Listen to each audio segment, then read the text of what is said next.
On today's edition of What the Tech, we will be showing you how to install water-resistant electronics as well as just do basic maintenance on the electronics in your MTW. So let's get started.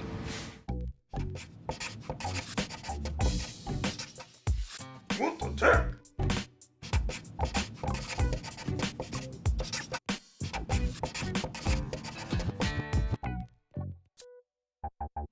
So today we're going to talk electronics. We're going to show you how to remove the electronics from your MTW, how to swap them out, and we're going to talk about some of the basic features, how they're designed, how they work, all that kind of stuff. All right. So first thing we're going to do is we're going to separate upper and lower receiver. Pop the two pins. If you need to use, if they're a little tight, you can use something like the back end of a screwdriver that isn't going to damage the surface to help get them started. We're just going to completely remove the upper from the lower. Alright, if you have a battery installed, go ahead and unplug the battery. Always unplug the battery before doing anything with the electronics. So before we go any further, let's talk about a few tools that you might want. Some of these are necessary, some of them are will make your life easier, but you may be able to get by without. 1.5 millimeter Allen key is essential. You're going to need this. You will also want a set of needle nose pliers of some sort and a flathead screwdriver. First thing we're going to do is we are going to loosen the screw holding the trigger on to the trigger pin. This is just a set screw right in front of the contact block here. You're just going to loosen it up about a turn or so, and we should find that now we can move that pin. Okay? Before I remove it, I'm going to disengage the spring from the trigger, and once it's out, I'll show you how this is put together. I'm going to disengage the spring that's attached to the trigger, and then you should be able to easily push that pin right out. There may be a little bit of friction on it, but it should come out fairly easily. Okay. For the front pin, on the real gun is the hammer pin. There are two possible retention methods. What this one has on it is what we started with, and it just has an O-ring that gives some friction to keep it in place. So that one, if you have that, it can just be pushed straight out. All right, what we switched to pretty early on, just to give a little bit more positive retention in this area, is one of these little hairpin clips. This is a very small clip, but what it does is it snaps into the groove on the pin. This is where your pliers come in handy. It snaps into the groove right there. Okay? So that's where it's going, but we're going to put it there inside the gun, just so you can get a picture, though, of where it's going. When we reinstall it, it's going to sit basically right like this. So this clip is going to sit right on the inside edge, and it's going to retain the pin in there so it doesn't slide in and out. Okay? But for now, we have that pin out, so we can remove our electronics. Pull the wiring out, and we're going to gently remove the electronics. Don't just yank them out, kind of wiggle them up, and I'll show you why in just a second. Okay? Here's our electronics board. On this board, there's a little spring here. This spring helps keep the board located. But it is attached to the board. It's glued onto the board. And we want to be careful that when we're removing and installing it, that we're not pushing a lot on the side of this spring and kind of shearing it off the board. So we just want to be gentle in that area. This, what we have here is our water-resistant electronics, so it has a special coating that helps mitigate water damage, so it's pretty effective. We have not yet had one of these destroyed even submerging it, but we don't recommend it.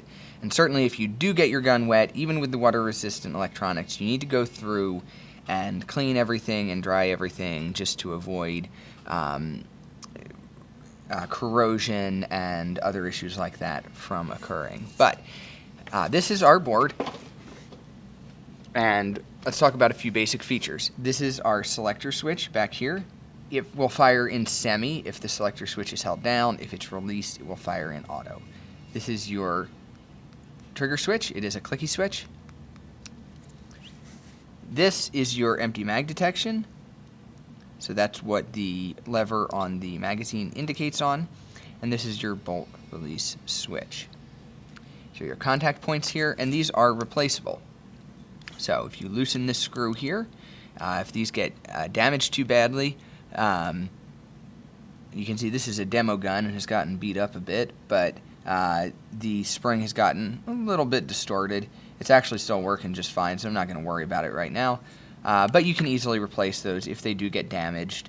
You can loosen the screw, slide your contact springs out, drop the new ones in, and tighten it back down. Okay? But that is the basic overview of the board. Let's go ahead and take a look at the trigger. On the trigger, we have 2 screws.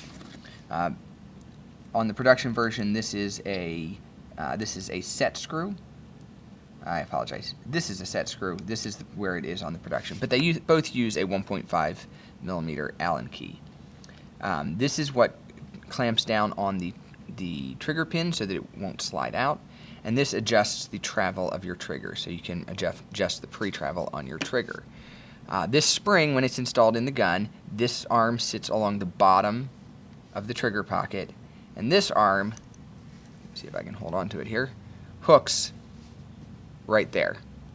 So when I said disengage that spring, what I'm doing is I'm going in there and just popping the spring up and off of the arm here that it's caught on. So let's go ahead and reassemble everything here. First, we're going to put the trigger back in. I put the selector in auto position. It makes it easiest to do this, so it can be done in any position. Drop the trigger back in. And we want the trigger to be sitting over on the left side of the gun. Now we're going to take our electronics. The wiring should go around the spring and pin position here. And this will slide in. Again, I'm going to make sure that I push in on the spring and get it inside the trigger pocket there as we slide it in. And this will sit, the board actually sits right beside the trigger.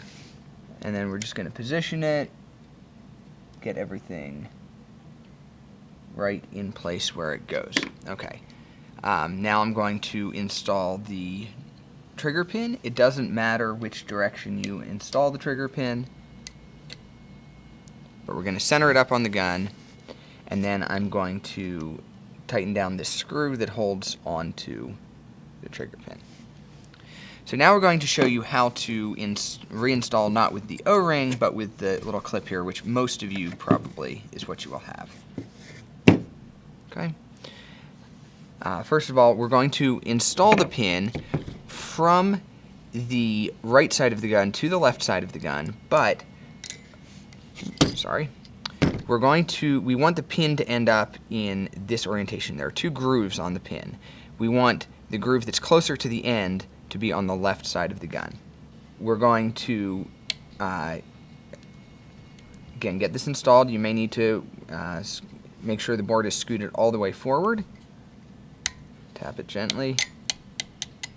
You shouldn't need a lot of force on this. A gentle tap should be all you need. If you need more than that, check that everything's lined up properly. Okay, so at this point, my pin is installed, and I need to do the clip. Alright, so for the sake of this video, so that you all can see it, we have an assistant holding it. What we're going to do is we're going to hold on to the clip like so. You're going to hold the head of the clip in your pliers. Now, to install this, the clip needs to be going straight down. Not at an angle, it needs to be going straight down like this. So, what I'm going to do is I'm going to use my flathead screwdriver just to pull that spring just a little bit away from the inside wall. And then we're going to clip the clip down in place. Make sure it's seated completely. And there we go. And now, you see the spring is retained, or the pin is retained so it can't slide either direction. Okay. Last step is we need to engage our trigger spring. Now, what we're going to do is use our flathead screwdriver, and we're going to push down on the arm of the trigger spring using the angle of the head of the screwdriver to hold the spring up against the wall. There's a gap between that block on the trigger that we're trying to catch on and the wall. We're going to push it down past the block, and then again you twist the screwdriver so that it snaps over and up against the wall. I'll do it one more time just so you can hopefully see.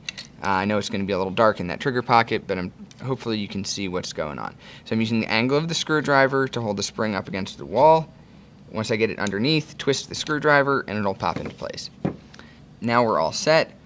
Wiring needs to go into the back, and you can reassemble upper and lower as normal. So we're going to tack these on at the end just as things to keep in mind. One, your spring for your bolt catch here.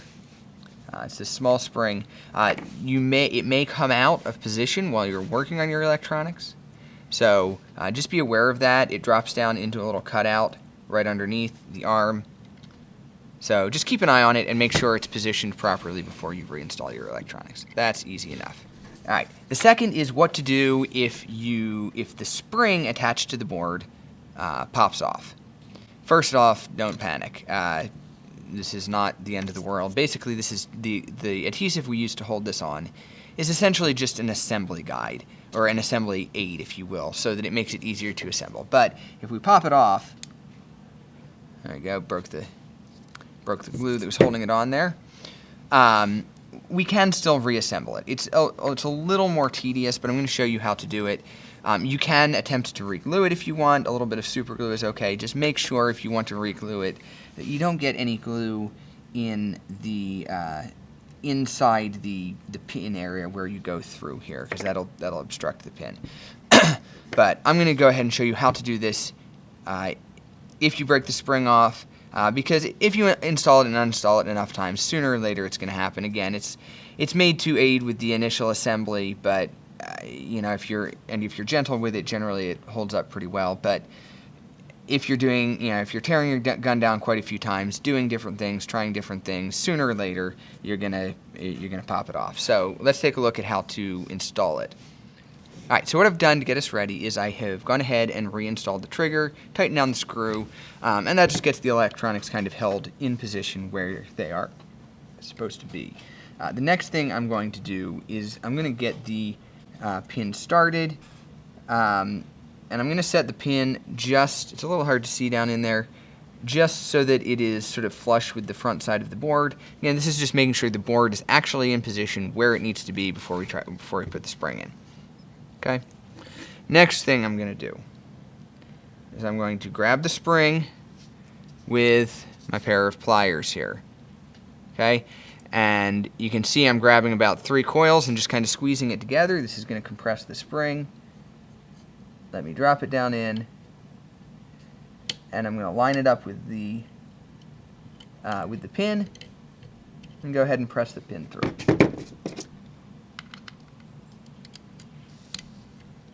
Okay. And there you go.